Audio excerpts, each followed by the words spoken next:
Plusieurs personnes se trompent en pensant que donner c'est l'affaire de ceux qui sont riches ou de ceux qui ont les moyens. Ce n'est pas vrai. Tout le peuple de Dieu doit donner sans tenir compte de ce qu'il possède.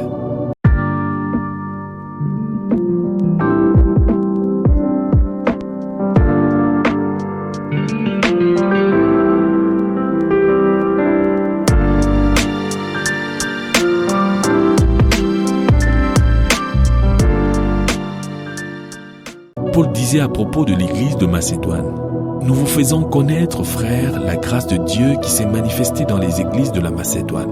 Au milieu de beaucoup de tribulations qui les ont éprouvées, leur joie débordante et leur pauvreté profonde ont produit avec abondance de riches libéralités de leur part. Ils ont, je l'atteste, donné volontairement selon leurs moyens et même au-delà de leurs moyens. » 2 Corinthiens chapitre 8, versets 1 à 3. La veuve qui avait donné ses derniers sous avait donné de son nécessaire. Elle n'avait pas attendu d'avoir plus. Elle donna ce qu'elle posséda. Elle était désespérément dans le besoin et pourtant elle donna. Elle donna le dernier sou de sa richesse. Je suis sûr que pendant que ces derniers sous s'en allaient, ceci créa de la place au Seigneur Jésus pour prendre la relève d'une façon merveilleuse. Elle donna de son nécessaire et elle en fut bénie. Puissions-nous apprendre d'elle. Puissions-nous apprendre à donner de cette manière et nous recevrons alors les éloges de notre Seigneur qui a dit: « Je vous le dis, en vérité, cette pauvre veuve a donné plus qu'aucun de ceux qui ont mis dans le tronc, car tous ont mis de leur superflu, mais elle a mis de son nécessaire, tout ce qu'elle possédait, tout ce qu'elle avait pour vivre. » Marc chapitre 12, versets 43 à 44. 8. Supplier pour donner. Plusieurs personnes ont l'image d'un Dieu qui est dans le besoin et qui, par nécessité, acceptera tout ce qui lui est donné. Ceci est très loin de la vérité. Dieu a tout ce dont il a besoin. Qu'il ait des besoins que nous pouvons satisfaire, c'est quelque chose qu'il a lui-même créé par amour pour nous, afin que nos dons aient une place en lui. C'est comme s'il s'était créé en lui-même un vide qu'il attend que nous remplissions. Il n'est pas obligé de laisser ce vide en place parce qu'il l'a créé non à cause de son besoin personnel, mais à cause de notre besoin. Ainsi, donner au Seigneur est pour notre propre gain. Donner pour son œuvre est pour notre propre bénéfice. Lorsque les yeux de quelqu'un ont été ouverts sur ce qui constitue le vrai don, une telle personne suppliera le Seigneur pour lui donner. On dit que dans l'ouest de l'Ouganda, les sujets des puissants rois d'Ankole les suppliaient pour qu'ils acceptent leurs dons. Un homme pouvait par exemple apporter 3 bœufs. Il se prosternerait devant le roi et dirait quelque chose comme ceci: « Ton indigne serviteur est venu te supplier de bien vouloir recevoir de ses mains ces 3 bœufs. » Le roi détournerait le regard de l'homme suppliant à genoux et ne dirait rien. Mais c'est son garde qui dirait à l'homme: « Va en paix, le roi a accepté ton cadeau. » L'homme se lèverait alors et s'en irait tout joyeux. Ces gens avaient saisi quelque chose de ce que le don devrait être. Ils l'avaient saisi pour un monarque terrestre. Mais l'Église de Dieu semble l'avoir complètement manqué pour le roi des rois. Puisse Dieu nous ouvrir les yeux. Parlant des Macédoniens, l'apôtre Paul dit: « Ils ont, je l'atteste, donné volontairement selon leurs moyens et même au-delà de leurs moyens, nous demandant avec insistance la grâce de prendre part à l'assistance destinée aux saints. » 2 Corinthiens chapitre 8, versets 3 à 4. Ils supplièrent pour que la faveur de donner leur soit accordée. Ils ne se contentèrent pas de supplier, ils supplièrent avec insistance. As-tu jamais supplié le Seigneur de recevoir un don de toi? T'es-tu jamais prosterné devant lui avec ton don, priant, suppliant, plaidant qu'il puisse t'accorder la faveur de le lui donner?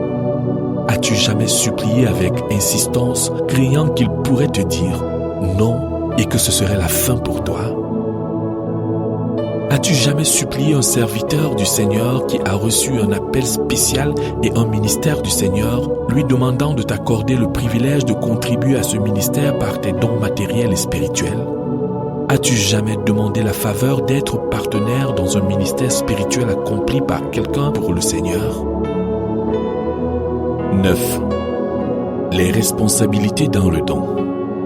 Chaque croyant est responsable devant Dieu pour les choses qu'il soutient et encourage. Si tu soutiens et encourages des œuvres qui le déshonorent, tu souffriras une grande perte au jour du jugement des croyants. Fais très attention et considère les choses dans lesquelles tu investis ton argent, même la plus petite somme. Discerne toutes choses dans la prière. Ne te laisse pas emporter par la grande publicité faite par des hommes charnels.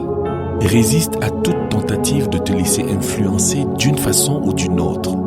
Sois guidé uniquement par le Saint-Esprit de Dieu. Le Seigneur a fait de toi un économe de ses biens. Ne les utilise jamais sans sa permission expresse. Attends devant lui.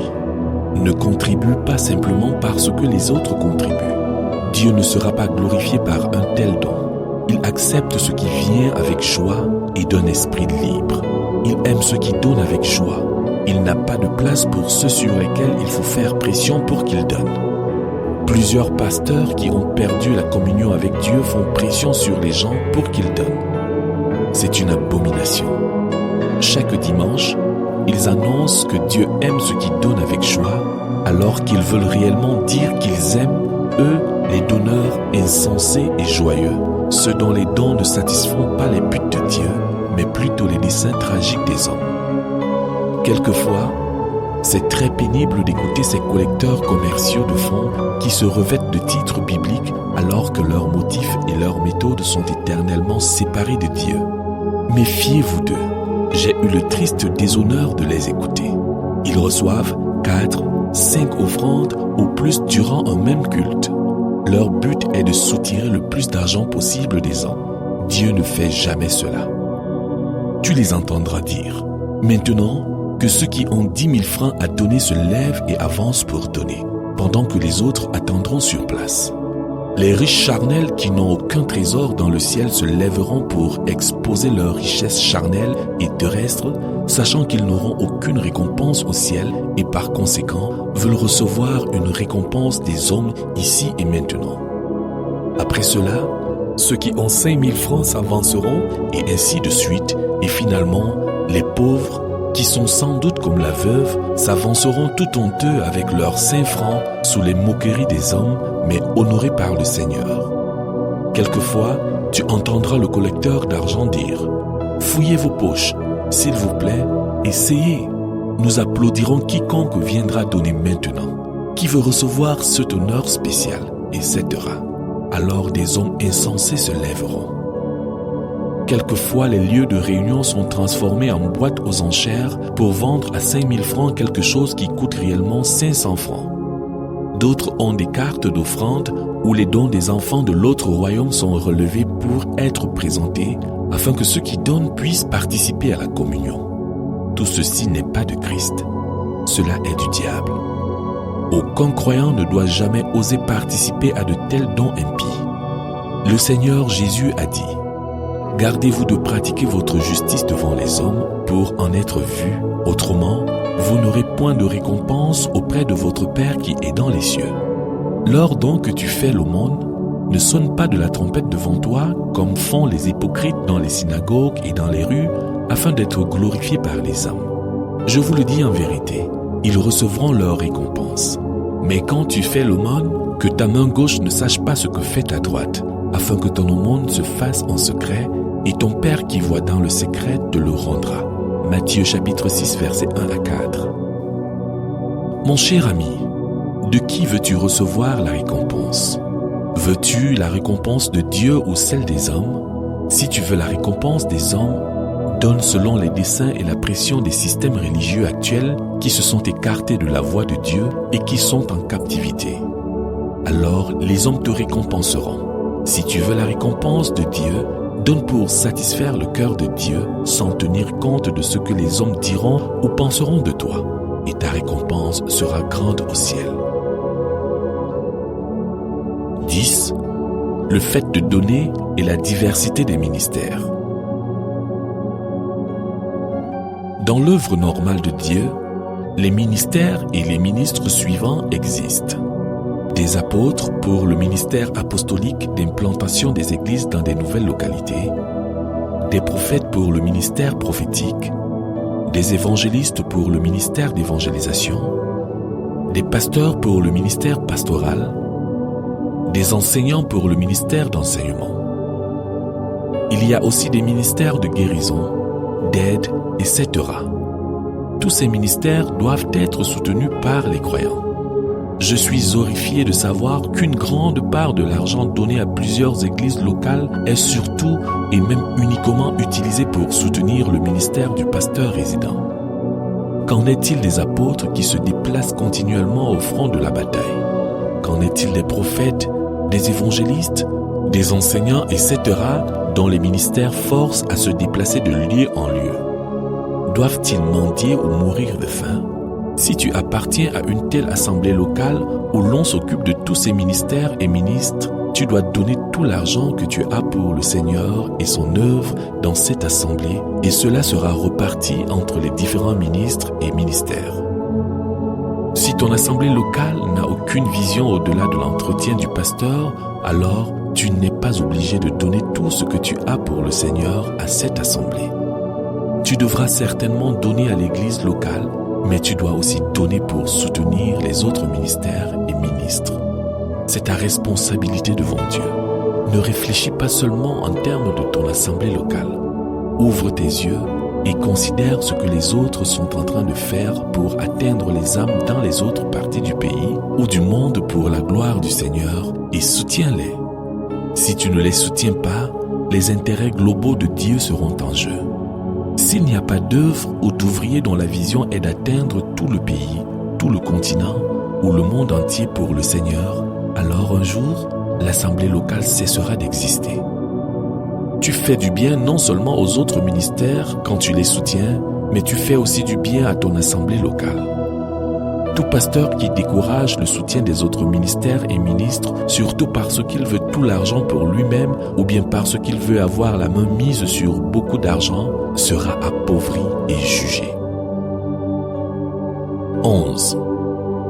Donner aux pauvres. L'importance qu'on accorde aujourd'hui aux dons faits à ceux qui servent à plein temps est certainement hors de proportion avec l'enseignement du Nouveau Testament. Dans l'Église primitive, l'accent n'était pas mis sur le don aux ministres de l'Évangile, bien qu'ils fussent soutenus, mais plutôt sur le don aux pauvres. Le ministère des diacres fut aussi dans l'Église afin que les besoins matériels des pauvres fussent satisfaits quotidiennement. Actes chapitre 6, verset 1. Il ne fut pas institué pour ce qu'il est devenu aujourd'hui dans plusieurs églises qui ont perdu la vision du modèle céleste. Lorsque Paul reçut sa commission de dirigeant de l'église de Jérusalem, voici comment il l'a traduit. Et ayant reconnu la grâce qui n'avait pas été accordée, Jacques, Céphas et Jean, qui sont regardés comme des colonnes, me donnèrent à moi et à Barnabas la main d'association afin que nous allassions, nous vers les païens et eux vers les circoncis. Ils nous recommandèrent seulement de nous souvenir des pauvres, ce que j'ai bien eu soin de faire. Galates chapitre 2, versets 9 à 10. C'est tout à fait intéressant.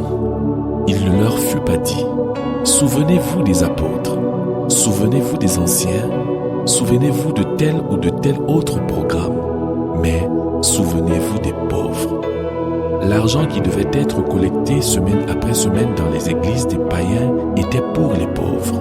1 Corinthiens chapitre 16, versets 1 à 3, 2 Corinthiens chapitre 8, verset 4, 2 Corinthiens chapitre 9, versets 1 à 4. Les besoins des pauvres dans les églises doivent être satisfaits. Toute église locale ou toute œuvre dans laquelle une part importante des fonds n'est pas consacrée à l'assistance aux pauvres a manqué son but.